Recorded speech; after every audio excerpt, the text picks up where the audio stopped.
Now that we've looked at cosine, we have the same kinds of things in cosine that we do with sine. So the amplitude is still the height from the middle to the top, or the middle to the bottom.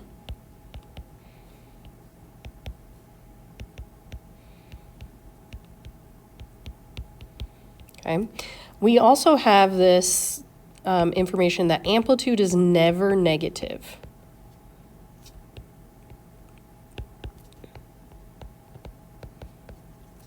Okay.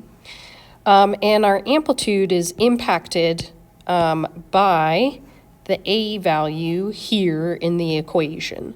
So this is our amplitude, which matches with our radius when we're looking at a circle. Okay. Our midline is the same kind of thing for, I wanted to highlight that. Our midline is the same thing that it was before, which is the center of the wave. Okay. Now our midline on our shadow was 0 because that was where our center of the Ferris wheel was.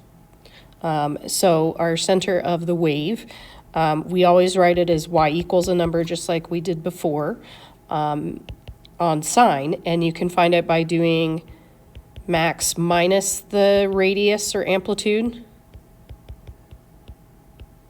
or you can do it by doing minimum. Oops, let's try again. Minimum plus the radius, or minimum plus the amplitude. And you can also do max plus min divided by 2. You're averaging, which will get you to the middle length. And your midline is impacted by this d value. So we call this the midline. This also correlates with our vertical shift, which we looked at the other day with 6.4. Then we have the period. In math, we call it the period. In science, we call it the wavelength. Okay. Sometimes it's also referred to as the cycle. This b value impacts the wavelength, but it isn't what the wavelength is. So I'm going to change so that this matches. Let's go red. So we have the period is how long one rotation or cycle takes. Okay, so in relation to our cosine graph looked like this, right? And it can continue going on and on, right? So this would be the different times around the Ferris wheel. So here we're furthest to the right, and then we're in the center, and then we're furthest to the left, and then we're in the center, and then we're furthest to the right. So this is one time around. So our cycle for the cosine is from top to top. Okay. So this is what we call the period in math, or the wavelength in science. Okay. And it's the b value that impacts the period. But the way that we find the period is by doing 360 divided by b. Okay.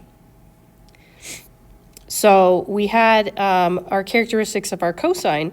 Notice that in the first quadrant, it was positive. In the second quadrant, it was negative. In the third quadrant, it was negative. And in the fourth quadrant, it's positive.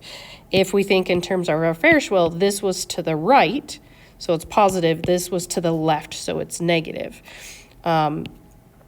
If we think in terms of our point, we have this point is positive, positive in our coordinate plane. This point is negative, positive. This point is negative, negative. And this point is positive, negative. So if we look at the cosine, remember the cosine goes with our horizontal distance, which is our x's. So that's why these ones match there for our cosines. Okay? And then similarly, our sines matched the other way. So if we go back and we look at what our sign was in our 4 quadrant, sign was positive, positive, negative, negative. And again, if we look in relation to our points are positive, positive here, positive here, negative, negative here, and then positive, negative here. But our sign was our y value. So that's why these ones matched, because you were looking at your y value. Okay. Oops. This also correlates back to on the page 2 when we talked about this. Our sine was our y over r. We can now add, you didn't have this yet, but that our cosine of theta is the same thing as x over r. So our value is the x because that's our adjacent value, and then the radius is the r value. And remember, we have these 2 ways that we can look at the radius. R squared is x squared plus y squared, which is really just your Pythagorean theorem in terms of your x and y. Or if you solve for r, then it's the square root of x squared plus y squared. So we now have this information that we can find the cosine using a point on the terminal side by using our x over r. Again, we have that same option. This one is to find the cosine when this is our point. You can draw the picture, and you can use that picture to help you find the adjacent over the hypotenuse, or you can use that cosine as x over r, so I would take the x value over the radius, which when solved for the radius was 4 root 11.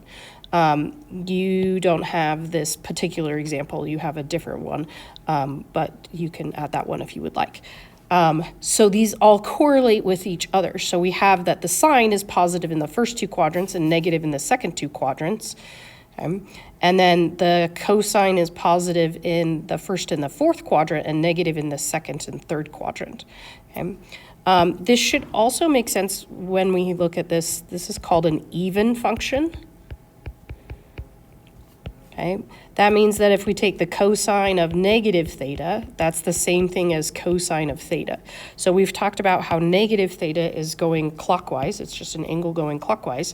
So if we look in terms of our Ferris wheel that we were looking at, if we go this direction for the theta, or if we go this direction for the negative theta, in both of these instances, we were to the right by the same amount.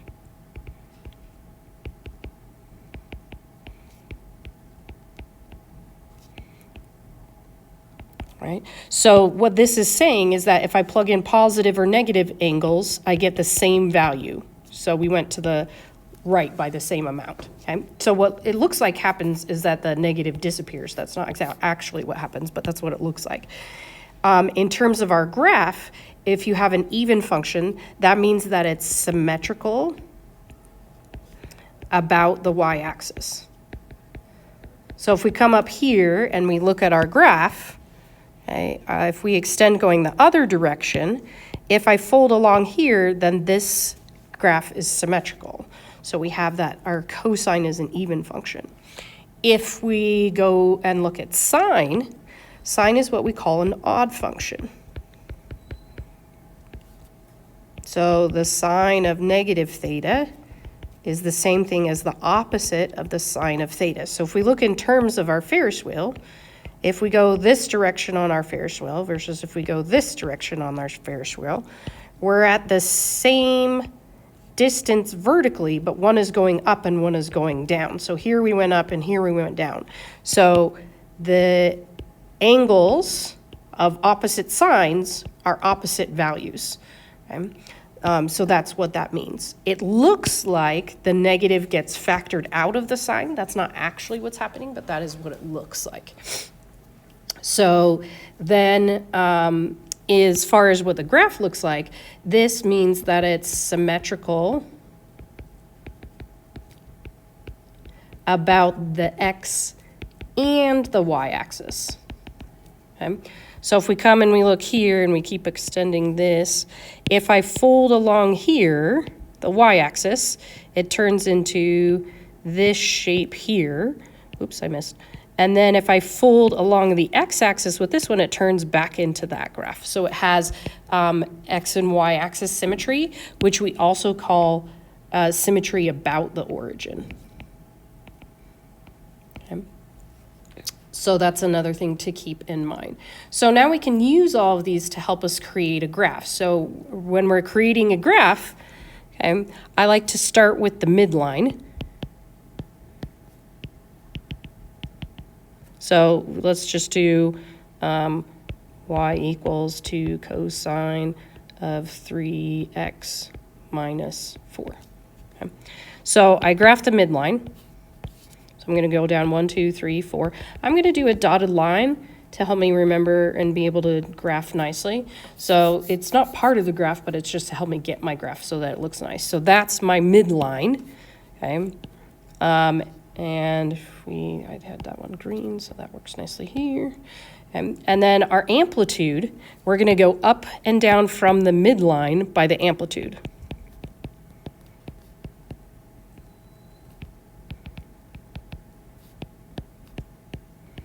So then here, since our amplitude is 2, I'm going to go up and down by 2. So I'm going to go up 2 to get to my maximum, and I'm going to go down 2 to get to my minimum. So that's going to be my maximum height, and then this will be my minimum height,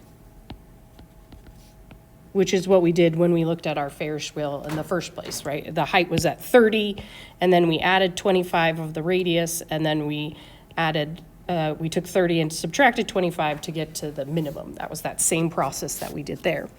Then I'm going to find the period by doing 360 divided by b. So here, if we do 360 divided by 3, that gives us 120 degrees. Okay? So if we go by 30s, okay, that gives us to 120 there. So instead of taking a total of 360 to go, I've shortened how long it takes me to go one full cycle. Okay? So then we're going to look by taking this distance here and split it into 4 even sections. So if we split it into 4 even sections, I'm going to cut this amount in half, and then cut the first amount in half, and then the second amount in half, which equals that I just am using these tick marks here. Okay? Now, the reason that we do that is that we have our 5 key points that we're looking at here. And then for sine, we have our 5 key points that we're looking at here. Okay? So then I'm going to use the idea that this is cosine. So cosine starts at the top. So I'm going to go top to the middle, to the bottom, to the middle, to the top. And then I make that curvature shape. So this part is like a frowny face. This is smiley. This is smiley. That's a frowny face. And then that's how we do our graphing.